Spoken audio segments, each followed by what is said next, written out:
Hello learners.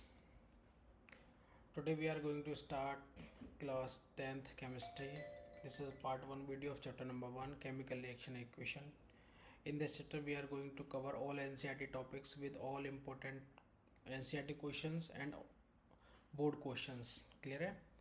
तो without wasting time let's start our topic. तो first of all we discuss learning objective. इस chapter में हम क्या क्या पढ़ेंगे. ये जो चैप्टर है हम 2 से 3 वीडियो शायद आई थिंक आएंगी जिसमें हम एनसीईआरटी के क्वेश्चंस भी करेंगे और जो बोर्ड में आए हैं कुछ वो क्वेश्चन भी डिस्कस करेंगे. ठीक है, तो इसमें समझ लेंगे पहले what are chemical reactions. What are chemical reaction. Identify and describe everyday example of chemical changes. कैसे आइडेंटिफाई करेंगे और उन एग्जांपल को हम डिस्क्राइब भी करेंगे. कौन कौन से ऑब्जर्वल चेंज होते हैं केमिकल रिएक्शन में उनके बारे में भी पढ़ेंगे. जैसे कलर हुआ, गैस का इवोल्यूशन हुआ, कलर चेंज होता है, गैस भी होती है, इवोल्यूशन भी होता है, प्रेसिपिटेट का फॉर्मेशन होता है और टेम्परेचर चेंज भी होता है, ये पढ़ेंगे. इसके अलावा केमिकल रिएक्शन पढ़ेंगे. Representation of chemical reactions using symbols and formulas, है ना. और वर्ड इक्वेशन पढ़ेंगे, कैसे फार्मूलेज की हेल्प से उन केमिकल इक्वेशन को रिप्रेजेंट कर सकते हैं. कैसे हम बैलेंस करेंगे केमिकल इक्वेशन को, क्या रूल होता है वो पढ़ेंगे. और law of conservation of mass का बेसिक आइडिया लेंगे. और जो डिफरेंट टाइप की केमिकल रिएक्शन है, कॉम्बिनेशन हुआ, डिकम्पोजिशन रिएक्शन हुई, डिस्प्लेसमेंट हुई, डबल डिस्प्लेसमेंट हुई, रिडॉक्स रिएक्शन हुई, इन सबको अपकमिंग वीडियोस में पढ़ेंगे. और effect of oxidation and reduction in daily life वो पढ़ेंगे. जैसे कोरोजन और रेंसिडिटी होती है, ये पढ़ने वाले हैं. ठीक है, ये हम आने वाली 3 से 4 वीडियो में चैप्टर को पूरा कवर कर लेंगे. अब इंट्रोडक्शन पढ़ते हैं पहले इसका. बेसिकली जो रिएक्शंस होती है वो कुछ चेंज होता है ना. हमारा जो हमारा रिएक्टेंट होता है वो चेंज हो जाता है प्रोडक्ट में, या फिर जो एक सबस्टेंस का नेचर चेंज हो जाता है दूसरे सबस्टेंस में, तो ये चेंजेस ही होता है. तो पहले चेंजेस समझ लेते हैं. देखो, चेंजेस बेसिकली 2 टाइप के होते हैं. एक तो होता है हमारा फिजिकल चेंज एंड दूसरा होता है हमारा केमिकल चेंज. तो पहले फिजिकल चेंज को समझ लेते हैं. दो changes which are accompanied with change in physical properties of the substance but no new substance is formed are called physical changes. Basically मैं जनरल बताऊं तो फिजिकल चेंजेस वो चेंज होते हैं जिसके अंदर सबस्टेंस की कंपोजिशन चेंज नहीं होती, केवल स्टेट चेंज होती है. साइज चेंज हो सकता है, कलर चेंज हो सकता है, लेकिन उसकी कंपोजिशन चेंज नहीं होती. जैसे उसका नेचर और आइडेंटिटी वही रहती है ना. फॉर एग्जांपल उसका एग्जांपल देखें, मेल्टिंग ऑफ आइस और बॉइलिंग ऑफ वाटर. है वाटर, उसकी कंपोजिशन चेंज नहीं हुई, H2O का फॉर्मूला H2O ही है, बट उसकी स्टेट चेंज हो गई, है ना.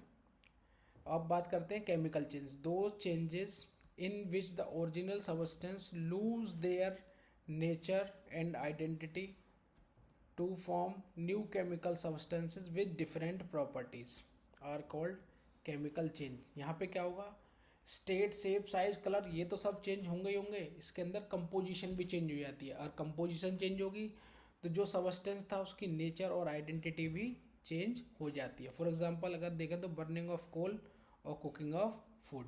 क्लियर है, ये तो हो गया हमारे चेंजेस की बात. अब करते हैं थोड़ा रिएक्शन की बात. केमिकल रिएक्शन जब भी होगी, है ना, क्या होगा, कोई नया सबस्टेंस बनेगा और उसकी प्रॉपर्टीज़ क्या होगी, जो वो डिफरेंट होगी. ठीक है. A chemical reactions occurs when one or more substance changes into new substances, है ना. तो देखो, जहाँ से रिएक्शन स्टार्ट होती है ना उसको बोलते हैं हम रिएक्टेंट्स. और जो हमारा प्रोडक्ट, जो हमारा सब्सटेंस नया बनता है उसको बोलते हैं हम प्रोडक्ट. ठीक है, उसको बोलते हैं हम प्रोडक्ट. डेफिनेशन क्या है इसकी, a chemical reaction is a process in which reactants are converted into new products with different properties. इसमें क्या होता है, रिएक्टेंट्स हमारे चेंज हो जाते हैं प्रोडक्ट्स में, और ऑब्वियसली है केमिकल रिएक्शन है तो प्रॉपर्टीज़ भी क्या होंगी, डिफरेंट होंगी. क्यों, क्योंकि कंपोजिशन में चेंज होता है. पुराने बॉन्ड्स का ब्रेकिंग होती है और न्यू बॉन्ड्स का फॉर्मेशन होता है. Move on to the next topic. अब क्या क्या हमारे इफ़ेक्ट्स होते हैं केमिकल रिएक्शंस में, क्या क्या इफ़ेक्ट्स होते हैं केमिकल रिएक्शंस में, जैसे चेंजेस इन कलर, ये एक इफ़ेक्ट होता है, पढ़ा होगा आपने आई थिंक। जैसे एक रिएक्शन होती है हमारी डिस्प्लेसमेंट रिएक्शन, आगे भी पढ़ेंगे, 9th में भी हमने पढ़ी होगी, 8th में भी पढ़ी होगी। डिस्प्लेसमेंट रिएक्शन में क्या होता है, जब हम कॉपर सल्फेट के सॉल्यूशन में एक जब आयरन रॉड डिप करते हैं तो इनिशियली जो कॉपर सल्फेट सॉल्यूशन का जो कलर होता है वो कैसा होता है, ब्लू कलर का। लेकिन जैसे रिएक्शन थोड़े टाइम बाद हम देखते हैं तो वो किस कलर में चेंज हो जाता है, ग्रीनिश कलर में, है ना। तो उसमें क्या होता है, उस रिएक्शन में चेंजेस इन कलर हो रहा है। कुछ में होता है क्या, इवोल्यूशन ऑफ गैस होता है। जैसे मैंने रिएक्शन यहाँ लिख रखी है, Zn plus H2SO4 gives out zinc sulphate plus H2। यहाँ पे क्या है, हाइड्रोजन गैस का इवोल्यूशन हो रहा है। अब पता कैसे लगता है कि हाइड्रोजन, कोई गैस का इवोल्यूशन हो रहा है, हाइड्रोजन या वट, पता कैसे लगता है कि गैस का इवोल्यूशन हो रहा है। देखो बहुत सारे तरीके होते हैं। जैसे हाइड्रोजन की बात करें तो ये इसके पास इस रिएक्शन में जैसे बर्निंग कैंडल लेके जाएंगे ना तो पॉपअप साउंड के साथ ये जलती है, आवाज़ आती है, ठीक है। और अगर मान लो कोई और गैस हुई जैसे कार्बन डाइऑक्साइड, उसको हम पास करेंगे लाइम वाटर से, तो लाइम वाटर क्या होता है, मिल्की हो जाता है हमारा। तो ये भी एक तरीका होता है, बहुत सारे तरीके होते हैं, पढ़ेंगे हम अभी वन बाय वन। फिर तीसरा तरीका होता है फॉर्मेशन ऑफ प्रेसिपिटेट। पहले समझ लेते हैं प्रेसिपिटेट क्या होता है। देखो precipitate is nothing but an insoluble in, अबे सॉफ्टवेयर हैंग कर रहा है, इनसॉल्यूबल सॉलिड सबस्टेंसेस। क्या होता है इनसॉल्यूबल सॉलिड सब, जब हमारी रिएक्शन होती है ना तो रिएक्टेंट्स जब हम प्रोडक्ट बनता है तो उसमें एक इनसॉल्यूबल सॉलिड सबस्टेंस भी बनता है, तो उसको बोलते हैं प्रेसिपिटेट। जैसे इस रिएक्शन की बात करूँ मैं, sodium sulphate plus barium chloride gives out barium sulphate plus 2NaCl। तो ये जो बैरियम सल्फेट है ना, ये प्रेसिपिटेट है, वाइट कलर का फॉर्म होता है ये, वाइट कलर का। तो पता लग जाता है कि हाँ ये प्रेसिपिटेट फॉर्म हुआ है, इट मीन्स रिएक्शन हमारी हुई है। कुछ में क्या होता है, चेंजेज इन टेम्परेचर, कुछ रिएक्शंस में हमारे टेम्परेचर चेंज हो जाता है। जैसे आपने देखा होगा CaO plus H2O, white washing की इक्वेशन है ये, CaOH का होल ट्वाइस, ये एक रिएक्शन है। ये किसको, इसको क्या बोलते हैं, इसको बोलते हैं क्विकलाइम, क्विकलाइम, है ना, क्विकलाइम। तो जब ये रिएक्शन होती है तो हमारे यहाँ पे क्या होता है, हीट निकलती है और फील होती है हीट बाकायदा। तो यहाँ पे क्या होता है, टेम्परेचर का चेंज होता है। और दूसरा कुछ रिएक्शन में स्मेल्स भी रिलीज होती है, तो हम वहाँ से भी पता लगा लेते हैं कि हाँ कुछ तो रिएक्शन हमारी हो रही है। अब केमिकल इक्वेशन की बात करते हैं। केमिकल इक्वेशन क्या होती है, देखो रिएक्शन हो रही है ना, इसको लिखना भी तो है हमें। तो बेसिकली केमिकल इक्वेशन है क्या, अगर एक लाइन में बोलूँ तो एक मेथड है रिप्रेजेंट करने का केमिकल रिएक्शन को using symbols and formulas. Clear है, जहाँ पे कुछ रूल्स होते हैं कि जो रिएक्टेंट्स होते हैं हमारे वो कहाँ लिखे जाएंगे, लेफ्ट हैंड साइड पे, और जो हमारे प्रोडक्ट होंगे वो लिखे जाएंगे हमारे राइट हैंड साइड पे। रिएक्टेंट मीन्स जिनसे हमारी रिएक्शन की स्टार्टिंग हुई थी, वो सबस्टेंस जिनसे हमने रिएक्शन को इनिशिएट किया था। प्रोडक्ट मीन्स जो हमको ऑब्टेंड हुआ बाद में, है ना, उसको बोलते हैं प्रोडक्ट, और वो कहाँ लिखा जाएगा, राइट हैंड साइड में। तो चलो अब पढ़ते हैं। A chemical equation is the method of representation of a chemical reaction in the form of symbols and formulas, wherein the reactant entities are given on the left hand sides and the product entities are on the right hand side। जैसे एक reaction दे रखी है यहाँ पे, ये word equation है, magnesium plus oxygen gives out magnesium oxide, और इसका रिप्रेजेंटेशन है केमिकल इक्वेशन का, तो Mg प्लस O2 इसको बोलते हैं गिव्स आउट, है ना, Mg plus O2 gives out MgO। तो ये जो पार्ट है ना हमारा, ये लेफ्ट वाला, इसको बोलते हैं हम रिएक्टेंट, रिएक्टेंट। और जो राइट हैंड साइड वाला पार्ट है इसको बोलते हैं प्रोडक्ट। समझ गए, तो रिएक्टेंट एंड प्रोडक्ट। तो रिएक्टेंट कहाँ होता है हमारा, लेफ्ट हैंड साइड को, और प्रोडक्ट कहाँ होता है हमारा, राइट हैंड साइड को। क्लियर है, चलो move on to the next slide. अब बैलेंस्ड केमिकल इक्वेशन, इक्वेशन भी है बैलेंस भी होनी चाहिए। अब बैलेंस क्या होता है, बैलेंस मीन्स कुछ कुछ बराबर, तो जल्दी समझते हैं बैलेंस का क्या मतलब होता है। बैलेंस की बात में हमने कहती है बैलेंस सुनते ही बराबर, तो क्या बराबर, नंबर ऑफ एटम्स, किसमें, रिएक्टेंट साइड में और प्रोडक्ट साइड में। चलो अब पढ़ते हैं। The chemical equation which contains the number of atoms involves in the reactant side is equals to the number of atoms in the product side। means chemical equation, वो chemical equation जिसमें number of atom reactant side और product side में बराबर होते हैं, उसको बोलते हैं बैलेंस्ड केमिकल इक्वेशन।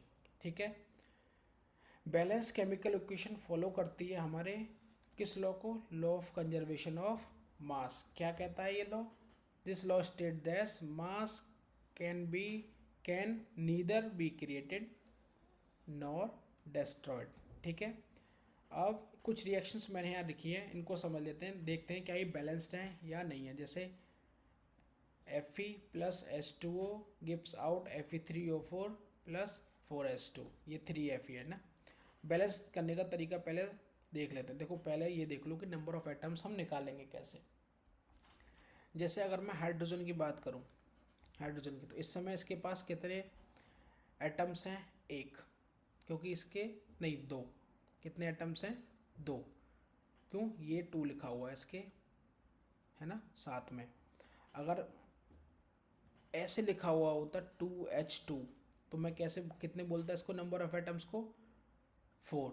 सर 4 कैसे हो गए, तो ये 4 बेटा ऐसे हो गए, 2 इंटू 2 4, जो हमारे पर्टिकुलर एलिमेंट्स के आगे लिखा हुआ होता है और जो उसके साइड में लिखा हुआ होता है, इन दोनों की मल्टीप्लाई करके भी हम नंबर ऑफ एटम्स निकालते हैं। जैसे इस केस में यहाँ कुछ नहीं लिखा हुआ तो हम क्या कंसिडर करेंगे, 1, तो यहाँ कितना होगा 1 इंटू 2, तो यहाँ पे कितने नंबर ऑफ एटम्स हो गए, 2। समझ में आ गया होगा, क्लियर है, ओके। चलो अब समझते हैं, तो इस केस में समझते हैं अब हम। Fe के केस में कितने हैं, 3 रिएक्टेंट साइड में, इधर प्रोडक्ट साइड में यहाँ 3 लिखा हुआ है, यहाँ कुछ नहीं है तो 1 कंसिडर करेंगे, तो 1 इंटू 3 3, यानी Fe बैलेंस्ड है। फिर हाइड्रोजन 4 इंटू 2 8 है, इधर 8 है, इधर 4 इंटू 2, हाइड्रोजन भी बैलेंस्ड है। ऑक्सीजन 4 और ये O, यहाँ कुछ नहीं है तो यहाँ 1 कंसिडर करेंगे, तो 4 इंटू 1 4, ठीक है। यहाँ पे 1 इंटू 4 4, तो मीन्स Fe के 3 राइट हैंड साइड और लेफ्ट हैंड साइड दोनों में है, हाइड्रोजन के भी left hand side right hand side दोनों बैलेंस्ड है, और ऑक्सीजन भी, तो मीन्स ये रिएक्शन भी हमारी बैलेंस्ड है। Similarly zinc plus H2SO4 gives out ZnSO4 plus H2, इसको बोलेंगे जिंक। इधर सल्फ्यूरिक एसिड, ये जिंक सल्फेट है, और ये हाइड्रोजन। इसमें भी देखते हैं, देखो Zn राइट हैंड साइड में कितना है, 1, इधर इसके कितने एटम्स हैं राइट हैंड साइड में, यानी रिएक्टेंट प्रोडक्ट साइड में कितने हैं, 1, तो बैलेंस्ड है। इधर हाइड्रोजन रिएक्टेंट साइड में कितने हैं, 1 कंसिडर करेंगे तो 1 इंटू 2 2, इधर रिएक्टेंट साइड प्रोडक्ट साइड में 1 इंटू 2 2। सल्फर को देखते हैं रिएक्टेंट साइड में, इधर 1 कुछ नहीं है तो इधर 1 है तो 1, इधर 1 कंसिडर करा तो 1। ऑक्सीजन 1 इंटू 4 4, और प्रोडक्ट साइड में 1 इंटू 4 4, मीन्स ये रिएक्शन भी क्या है, हमारी बैलेंस्ड है, क्लियर है। अच्छा, एक वो होता है मेटल हमारे लेबोरेटरी में, आपने भी देखा होगा, मैग्नीशियम, है ना, मैग्नीशियम रिबन करके सुना होगा आपने। उसको कहाँ यूज़ करते हैं हम, फायरवर्क्स, पटाखों में, और कैमरे की जो फ्लैशेज होती हैं वहाँ पे यूज़ हम करते हैं। तो burning magnesium produces bright white light used in fireworks and camera flashes. चलो फैक्ट था, वैसे ही पढ़ लेते हैं। अब बैलेंस तो पढ़ लिया हमने, बैलेंस केमिकल रिएक्शन होती है, तो कोई तो तरीका होता होगा केमिकल रिएक्शन को बैलेंस करने का। बेसिकली मुझे जो बेस्ट लगता है वो मैं डिस्कस करूँगा, एनसीईआरटी में भी दे रखा है, आप उसको भी फॉलो कर सकते हैं, बट ये बेस्ट, एक बार पढ़ते हैं इसको ना। How to balance chemical reaction. देखो एक रूल है इसमें, पहले हम मेटल को बैलेंस करेंगे, फिर नॉन मेटल को बैलेंस करेंगे, फिर उसके बाद हाइड्रोजन एंड देन ऑक्सीजन। जब ये सब एक बार कर लेंगे फिर इसको चेक करेंगे, एक बार करने के बाद क्या दोबारा भी मैच कर रहा है रिएक्टेंट और प्रोडक्ट दोनों में नंबर ऑफ एटम्स, तो हमारी रिएक्शन बैलेंस्ड है। तो एलिमेंट को इसी ऑर्डर में बैलेंस करेंगे, पहले metal, then non metal, and then hydrogen, and last oxygen. Clear है। सर कैसे पता लगाएंगे हम कौन सा मेटल है कौन सा नॉन मेटल है, तो इतने सारे एलिमेंट हैं, देखो मैंने कुछ लिस्ट बना रखी है इधर, जनरली यही पूछे जाते हैं हमारे रिएक्शंस में।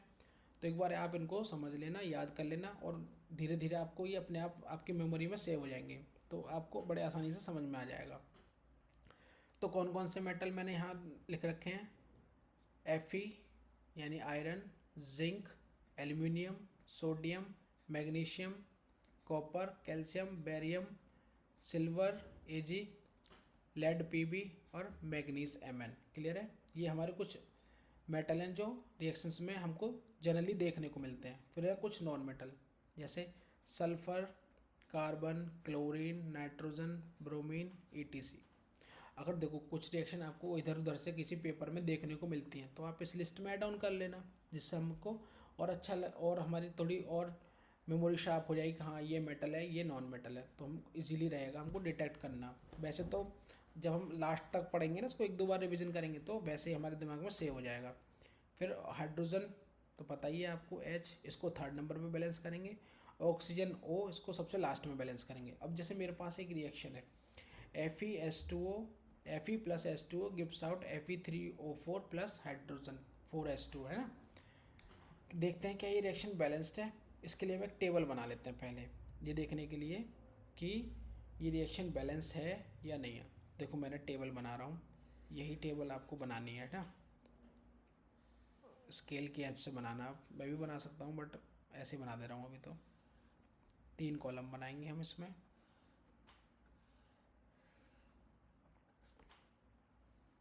तीन कॉलम बनाते हैं।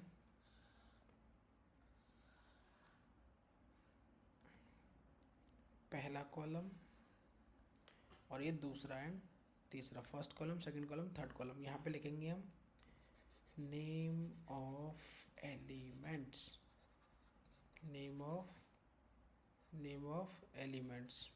इधर number of atom, number of atom in reactants. इधर number of atom in products. अब जैसे मेटल में क्या है हमारे पास, Fe है, ये रहा ना Fe, देखो। उसके बाद और नॉन मेटल कोई दिख नहीं रहा।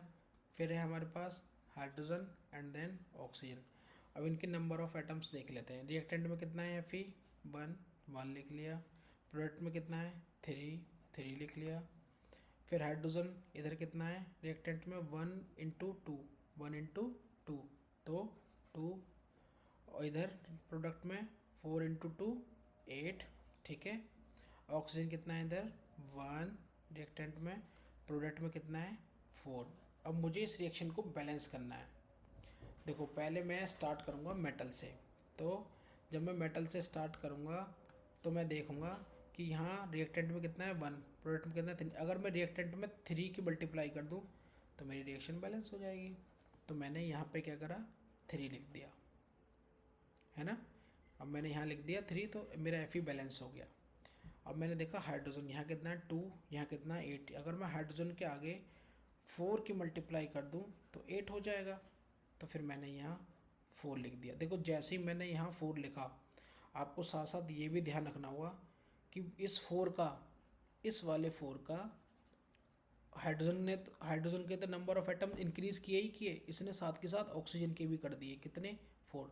तो मैंने यहीं पे लिख लिया कि इसने ऑक्सीजन को भी इंक्रीज़ करा है, कितना 4।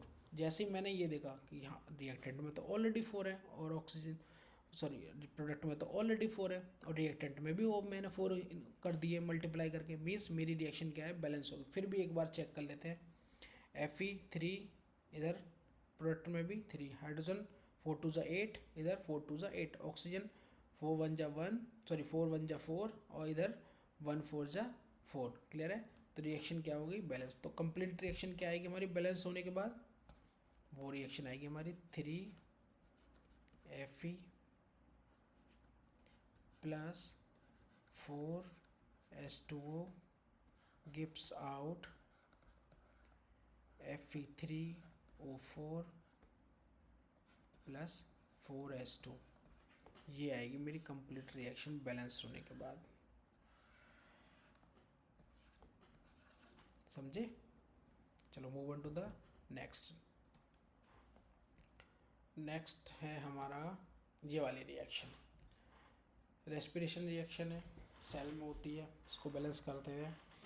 वही सेम टेबल बनाएंगे, ठीक है। Name of elements, name of elements, इधर बनाएंगे हम रिएक्टेंट्स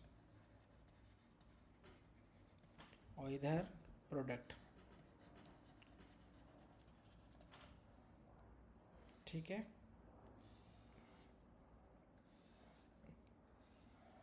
बस ये सिंप्लीफाई करना यहाँ पे थोड़ा हमको आना चाहिए, डिटेक्ट करने की कौन सा मेटल है कौन सा नॉन मेटल है। तो मुझे पता है इसमें कोई भी मेटल नहीं है, आप उस लिस्ट से इसको टैली कर लेना। फिर मैंने देखा नॉन मेटल कौन सा है, कार्बन, लिख लिया। उसके बाद हाइड्रोजन, ठीक है, एंड देन ऑक्सीजन, ठीक है। अब इनके नंबर ऑफ एटम देखते हैं रिएक्टेंट साइड में कितने हैं। तो रिएक्टेंट साइड में मैंने देखा कार्बन के कितने हैं 6, प्रोडक्ट साइड में 1, हाइड्रोजन के कितने हैं 12, और प्रोडक्ट साइड में 2, यानी 12 और 1 इंटू 2 2। ऑक्सीजन कितना है 6 और 2 जा 8, ऑक्सीजन कितना है बेटा 8, एंड देन ऑक्सीजन प्रोडक्ट में कितना है हमारे 2 और 1 3। अब बैलेंस करना स्टार्ट कर दो। देखो रिएक्टेंट में 6 है, प्रोडक्ट में 1 है। अगर मैं यहाँ पे 6 की मल्टीप्लाई कर दूँ तो कार्बन बैलेंस हो जाएगा, है ना। कार्बन बैलेंस हो जाएगा। तो कार्बन कहाँ है यहाँ पे, तो मैंने यहाँ पे 6 लिख दिया, है ना। अब देखो जैसे ही मैंने यहाँ 6 लिया ना, आपको क्लियर समझ में आना चाहिए 6 का इम्पैक्ट कार्बन पे तो पड़ा ही पड़ा, ऑक्सीजन पे भी पड़ा, ऑक्सीजन पे भी पड़ा। तो अब मैं क्या करूँगा, एक नई टेबल बनाऊँगा। आप नई टेबल बनाना और उसमें क्या लिख लेना, चेंज कर लेना इन आइटम्स को, है ना, चेंज कर लेना। सपोज करो अब आप नई टेबल बना रहे हो, तो नई टेबल में ये सब तो सही है, ये इधर तो रिएक्टेंट में तो कोई चेंज नहीं आया, रिएक्टेंट में तो कोई चेंज नहीं आया। लेकिन जैसे ही आपने यहाँ 6 की मल्टीप्लाई करी तो हमारे जो ऑक्सीजन के आइटम है वो चेंज हो गई। तो कितने हो गए 6 2 जा 12 प्लस 1 13, कितने हो जाएंगे हमारे 6 2 जा 12 प्लस 13। अभी के लिए 13 लिख लिए मैंने दूसरी टेबल में, है ना। अब मैंने हाइड्रोजन को देखा, हाइड्रोजन यहाँ कितना है 12, यहाँ कितना है 2। तो मुझे यहाँ बैलेंस करने के लिए क्या करना होगा, 6 की मल्टीप्लाई करी मैंने 6, और तो ये कितना हो गया 12। तो जब मैंने यहाँ लिखी है तो मुझे यहाँ लिखना भी पड़ेगा 6। तो अब देखो इस 6 का इम्पैक्ट फिर फर्दर ऑक्सीजन पे पड़ेगा। तो अब ऑक्सीजन के कितने हो गए 6 और 12 18, 6 और 12 18। तो मैं यहाँ लिख लूँगा अब 18, यहाँ पे लिख लूँगा 18। अब कार्बन हो गया मेरा बैलेंस, हाइड्रोजन भी हो गया। अब मुझे करना है ऑक्सीजन, यहाँ 8 है यहाँ 18 है, कितने डिफरेंस आ रहा है 12 का। यानी अब देखो मुझे 12 ऑक्सीजन इंक्रीज करने हैं, तो कहाँ करूँगा, अगर मैंने गलती से यहाँ लिख दिया है ना 12 करने के लिए मुझे यहाँ पे कुछ भी मैं करता हूँ, यहाँ पे 2 की मल्टीप्लाई करता हूँ, तो आप देखोगे कार्बन भी डिस्टर्ब हो जाएगा हाइड्रोजन भी। तो मुझे कहाँ लिखना पड़ेगा, यहाँ पे, कहाँ लिखना पड़ेगा यहाँ पे। अब देखो पूरी रिएक्शन बैलेंस्ड हो गई है मेरी, है ना, पूरी रिएक्शन बैलेंस हो गई। मैंने 12 बढ़ा दिए 18 हो गए। अब देखो बैलेंस होने के बाद रिएक्शन क्या आएगी, C6H12O6 plus 6O2 gives out 6CO2 plus 6H2O plus energy, plus energy. देखो होगी ना बैलेंस, ये मेरा फाइनल आंसर आएगा बैलेंस करने के बाद। क्लियर है। चलो नेक्स्ट एग्जांपल देखते हैं अब। अच्छा एक क्वेश्चन है एनसीईआरटी का, इसको पढ़ लेते हैं। Why should a magnesium ribbon be clean before burning in air. देखो कुछ हमारे जो मेटल होते हैं ना, वो एयर के साथ रिएक्शन करने के बाद एक ऑक्साइड लेयर अपने ऊपर फॉर्म कर लेते हैं, जिसकी वजह से उनका फर्दर ऑक्सीडेशन भी स्लो हो जाता है और वो इजीली बर्न भी नहीं होते। तो इस केस में यही है, देखो magnesium ribbon is cleaned before burning because a thin layer of magnesium oxides MgO, magnesium oxide का formula, forms on its surface when it's slowly react with oxygen in air. This oxide layers prevents magnesium from burning easily. और कैसे जलता है ये? White light flame के साथ, ठीक है.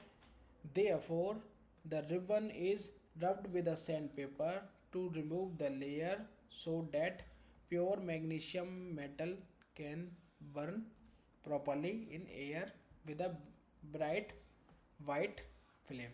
क्लियर है? Bright white film. हाँ जी, समझ गए? गुड.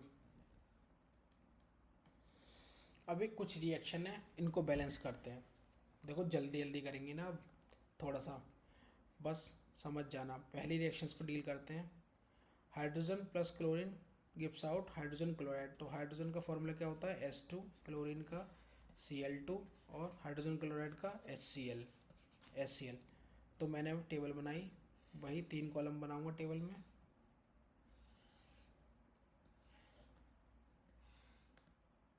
एक तरफ लिखा मैंने रिएक्टेंट्स,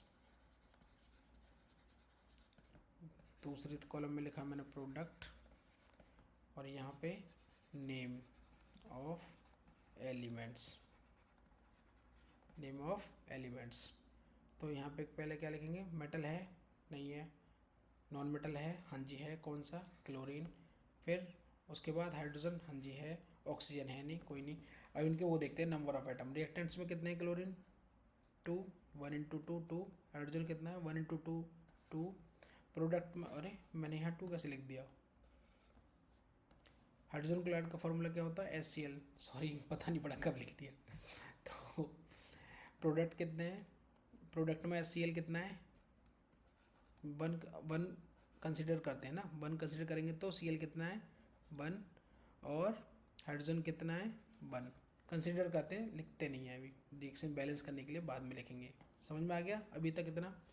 अब देखते हैं रिएक्टेंट में. पहले मेटल को करते हैं. मेटल है नहीं, स्किप. नॉन मेटल को करते हैं. तो इधर कितना है? 2. प्रोडक्ट में कितना है?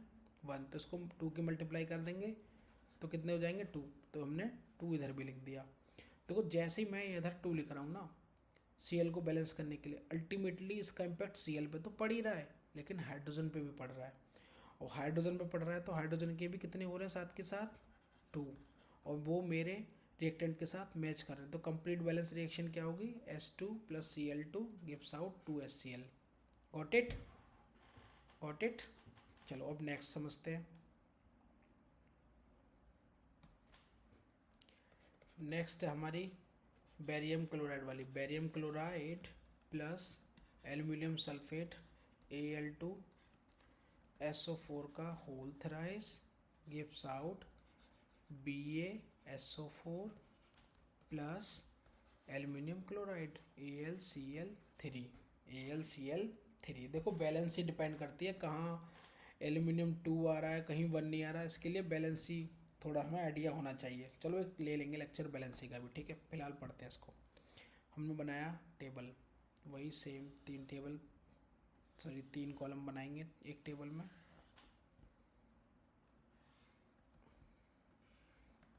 यहाँ रिएक्टेंट्स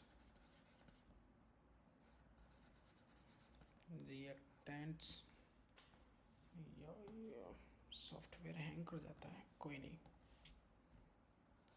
रिएक्टेंट्स और ये प्रोडक्ट. क्लियर है? यहाँ पे नेम ऑफ एलिमेंट्स.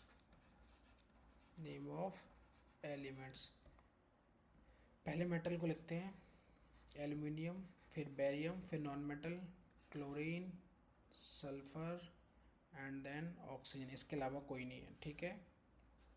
इसके अलावा कोई नहीं है. अब देखो एल्यूमिनियम के कितने हैं समझो. एल्यूमिनियम यहाँ पे कितने हैं? 2. 1 इंटू 2 2. प्रोडक्ट में कितने हैं? 1. बेरियम कितना है? 1. रिएक्टेंट में प्रोडक्ट में कितना है? 1. Cl कितना है? 1 इंटू 2. रिएक्टेंट में 2. 1 इंटू 2 2. प्रोडक्ट में कितना है? 1 इंटू 3 3. सल्फर कितना है 1 × 3 3, कंबाइंड इफेक्ट है ना, कंबाइंड ब्रैकेट के अंदर 3 है तो सल्फर कितना हो गया 3। प्रोडक्ट में कितना है 1। ऑक्सीजन कितना है, ऑक्सीजन कितना है इधर 12, 4 3 ज़ा 4 × 3 12, इधर 4। चलो बैलेंस करते हैं ना, कलर चेंज कर लेता हूँ ब्लैक। एल्यूमिनियम को बैलेंस करना है तो मुझे यहाँ 2 की मल्टीप्लाई करनी पड़ेगी, तो 2 की करी तो यहाँ मैंने 2 की करी तो एल्यूमिनियम बैलेंस हो गया। लेकिन जैसे ही मैंने यहाँ 2 लिखा Cl पे भी इसका इम्पैक्ट पड़ेगा, ये 2 Cl के नंबर ऑफ एटम्स को भी इम्पैक्ट डालेगा। तो Cl के कितने हो गए 6, Cl के कितने हो गए 6, तो मैंने साथ के साथ यहाँ भी करके 6 लिख लिया, ठीक है, पता लग गया 6 हो गए। अब बेरियम कितना है 1 और 1 बैलेंस्ड है, कोई नहीं। अब Cl पे आए हम, मैंने देखा यहाँ 3 × 2 6 है, तो मुझे यहाँ भी 6 करने के लिए कितनी मल्टीप्लाई करनी पड़ेगी, यहाँ पे 2 है तो किसकी मल्टीप्लाई करूँ 3 की, तो यहाँ कितने हो गए 6। जब मैंने यहाँ 3 लिखा है तो मुझे बेटा यहाँ भी 3 लिखना पड़ेगा, हो गए 3। अब देखो इस 3 का इम्पैक्ट किस पे आ गया बेरियम पे, तो मुझे साथ के साथ यहाँ भी 3 लिख लेना है अभी, हाँ यहाँ 3 के 3 हो गए हैं, ठीक है। चलो अब सल्फ़र पे आते हैं। सल्फ़र कितना है रिएक्टेंट में 3 और प्रोडक्ट में 1, तो मुझे प्रोडक्ट में 3 की मल्टीप्लाई करनी होगी। तो जब मैंने यहाँ 3 लिखा तो यहाँ भी 3 लिखूँगा।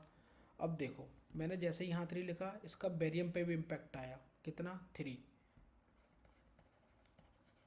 अब देखो बेरियम भी मेरा अल्टीमेटली सेल्फ बैलेंस हो गया। तो इस चीज़ का भी ध्यान रखना, कई बार रिएक्शन सेल्फ बैलेंस भी हो जाती है, एक को कर रहे हैं दूसरा अपने आप बढ़ जाता है घट जाता है, कई बार बैलेंस भी हो जाता है, तो ये ध्यान रखना है बस हमें, है ना। सल्फ़र भी अब हमारा हो गया। अब बात आती है हमारी किसकी, ऑक्सीजन की। यहाँ कितना है 4 और यहाँ कितना है सॉरी, और रिएक्टेंट में कितना है 12 और प्रोडक्ट में कितना है देखो जैसे ही हमने यहाँ 3 लिखा तो उसने ऑक्सीजन को भी अल्टीमेटली इंक्रीज़ कर दिया, कितना 3 टाइम्स, तो कितना हो गया 12। अब ये रिएक्शन कम्प्लीटली बैलेंस है, आप चाहो तो चेक कर सकते हो, चेक करो।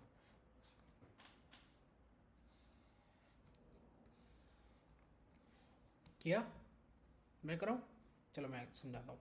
Barium 3, barium 3, aluminium twice, aluminium कितने ट्वाइस, ठीक है।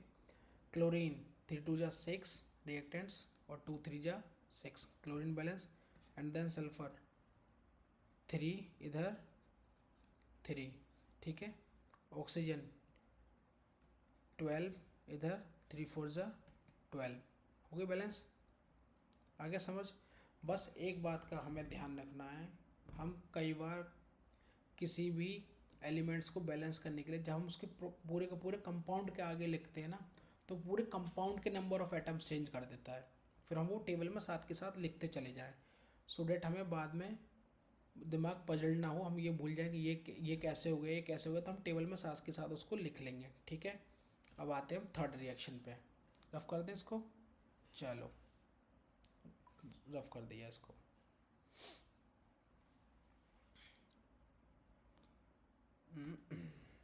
थर्ड रिएक्शन है हमारी, sodium plus H2O gives out NaOH plus hydrogen, वही टेबल बनाएंगे 3 कॉलम के साथ। नेम ऑफ एलिमेंट्स,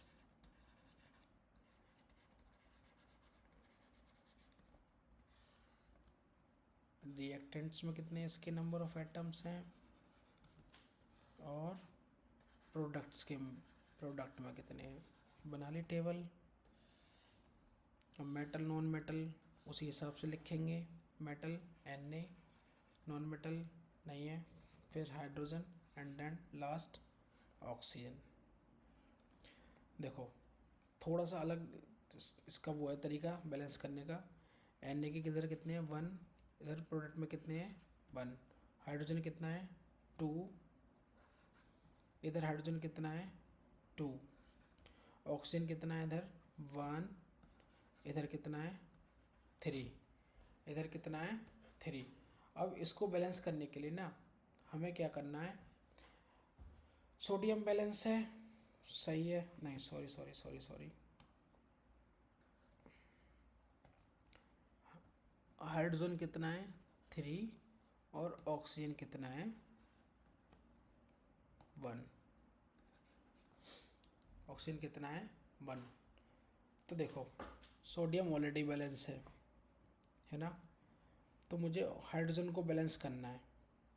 तो मैं क्या करता हूँ, पहले यहाँ पे 2 लिखता हूँ, यहाँ 2 लिखा, तो जैसे मैं यहाँ 2 लिखूँगा हाइड्रोजन के इधर लेफ्ट हैंड साइड में कितने हो गए 4, और ऑक्सीजन कितने हो गई, इसको 2 लिखते ही ऑक्सीजन हो गए हमारे 2, ठीक है, हो गए 2। अब इधर देखते हैं, जैसे ही हमने 2 लिखा तो हम ऑक्सीजन को बैलेंस करेंगे, है ना। अब क्या करेंगे, हम ऑक्सीजन को बैलेंस करेंगे, है ना। और जब ऑक्सीजन को बैलेंस करेंगे तो मैंने यहाँ 2 लिखा, और जैसे ही मैं यहाँ 2 लिखूँगा आप देखेंगे मेरी ऑक्सीजन तो बैलेंस हुई, ऑक्सीजन तो बैलेंस हुई, क्योंकि मैंने करी ऑक्सीजन को बैलेंस। लेकिन इसके साथ साथ सोडियम का नंबर भी बढ़ गया और हाइड्रोजन का नंबर भी बढ़ गया। तो देखो हाइड्रोजन अल्टीमेटली यहाँ 2 लिखते ही कितना हो गया, 2 2 जा 4, तो यहाँ इसके साथ एक हाइड्रोजन अल्टीमेटली बढ़ गया। इसलिए मैंने बोला इस रिएक्शन को सॉल्व करने का थोड़ा एक अलग मेथड है ना। तो यहाँ सोडियम कितने हो गए 2, और यहाँ 2 करने के लिए हमें 2 की मल्टीप्लाई अब करनी पड़ेगी। तो मेरी कंप्लीट रिएक्शन क्या आएगी बैलेंस होने के बाद, twice of Na plus 2H2O gives out 2NaOH plus H2O।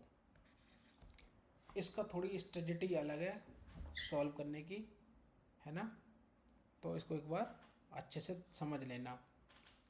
चलो move on to the next example.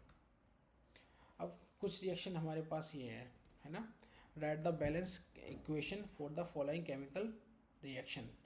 तो पहली वाली को डील करेंगे, नहीं ये तो हमने कर ली, नेक्स्ट वाली को डील करते हैं नेक्स्ट पेज पे।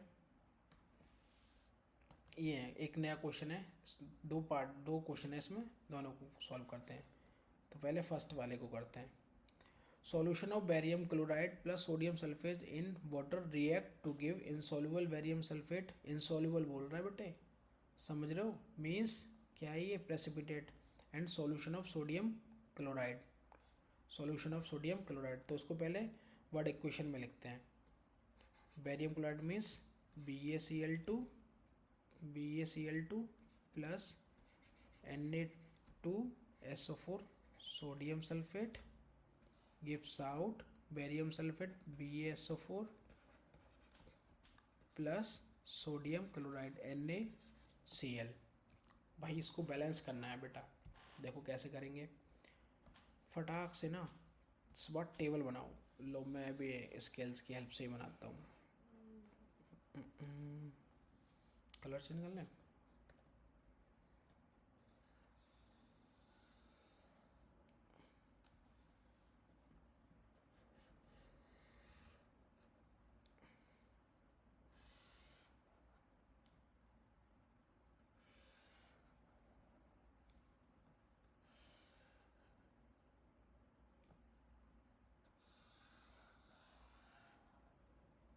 ठीक है। यहाँ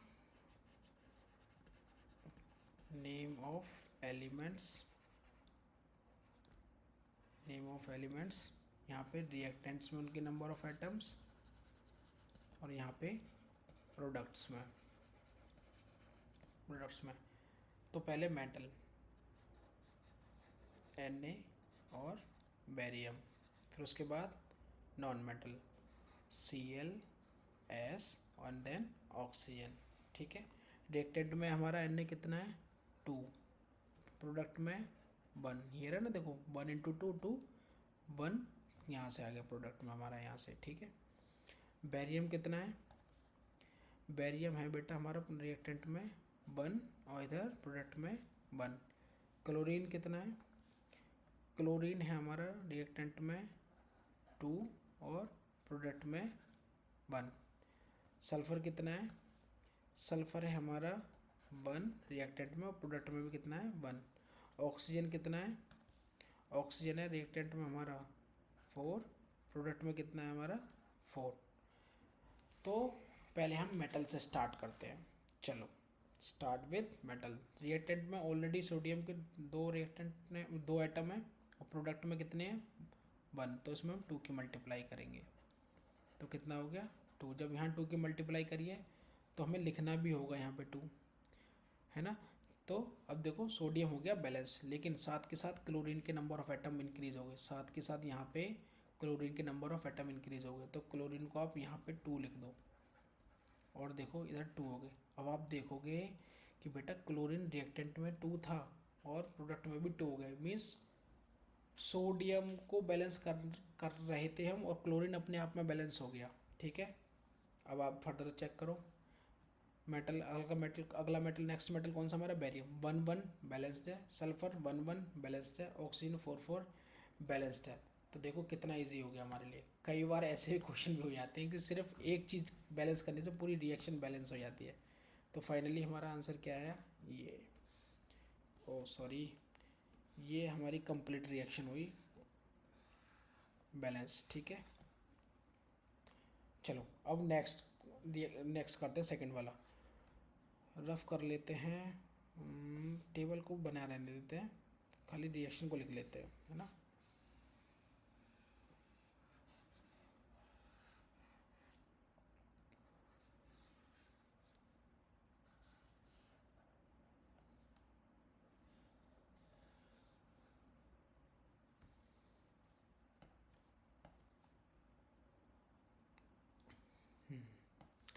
तो क्या है second part, sodium hydroxide solution in water react with hydrochloric acids in water to produce sodium chloride solution and water. तो ये वर्ड इक्वेशन बनाते हैं पहले इसकी, सेकंड वाले की। Sodium hydroxide means